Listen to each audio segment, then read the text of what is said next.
Gumagal ang Tropical Storm Kidan habang kumikilos papalabas na ng Philippine Area of Responsibility. Inaasahan ang pag-exit nito sa bansa ngayong umaga. Huling namata ng pag-asa ang bagyo sa layong 1,345 kilometro, 1,345 kilometers hilagang silangan ng extreme northern Luzon. Taglay nito ang lakas na hangin umabot ng 75 kilometro bawat oras malapit sa gitna. Ang pagbugso naman umabot ng 90 kilometers per hour habang kumikilos ng northwestward sa bilis na 15 kilometers per hour. Samantala, ang LPA na binabantayan naman ng pag-asa sa kanluran ng Calapan City, Oriental Mindoro sa loob ng PAR nalusaw na rin.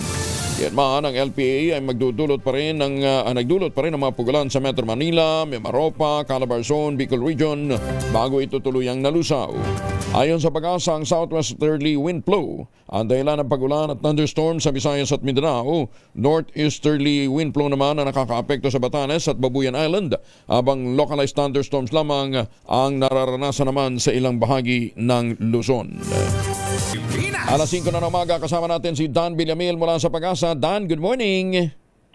Yes po, good morning po Sir Angel at sa ating mga taga-subaybay dito sa DZRH. Kagabi ay tuloy na nga lumabas ng ating Philippine Area of Responsibility itong si Bagyong Kidan at patuloy itong lalayo sa ating bansa at wala pa rin itong magiging epekto sa ating panahon at kalagayan ng ating karagatan. Pero ngayong araw, dahil sa pinagsamang epekto ng southwesterly wind flow at itong trough o extension ng isang low pressure area sa labas ng ating Philippine Area of Responsibility dito sa may West Philippine Sea, makakaranas tayo ng maulap na kalangitan at mga kalat-kalat na pag-ulan, pagkulog at pagkidlat sa malaking bahagi ng Central and Southern Luzon, pati na rin dito sa Visayas and Mindanao, including Metro Manila.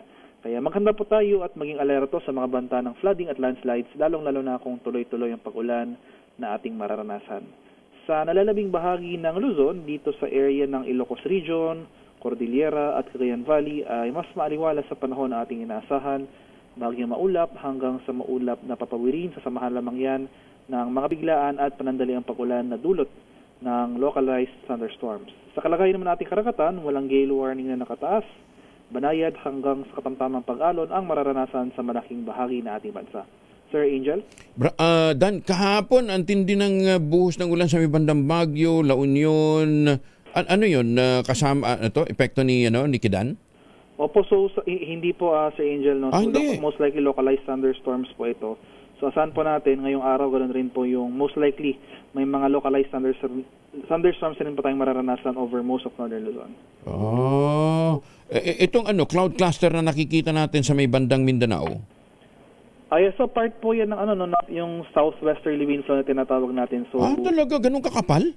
Yes po, Sir Angel. So hindi naman po yan, wala naman yung sirkulasyon para masabing low pressure area. At hindi naman po ito concern sa ngayon, Sir Angel.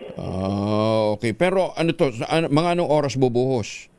Usually po yung mga ganitong karakteristik ng weather systems, hapon to gabi po talaga yung buhos ng ulan nito.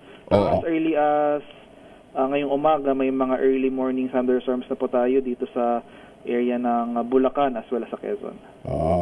Tapos, dito sa Mindanao, matubig to? Magbubuhos na ng malakas na ulan?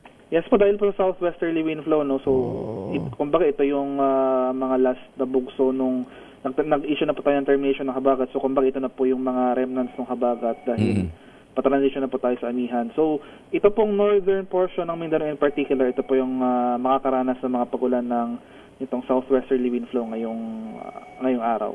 Ayan, okay. Dan, thank you ha. Maraming salamat pagkatang umaga. Ingat. Ito po, Sir Angel, and good morning. Si Dan Villamil mula po sa Pag-asa.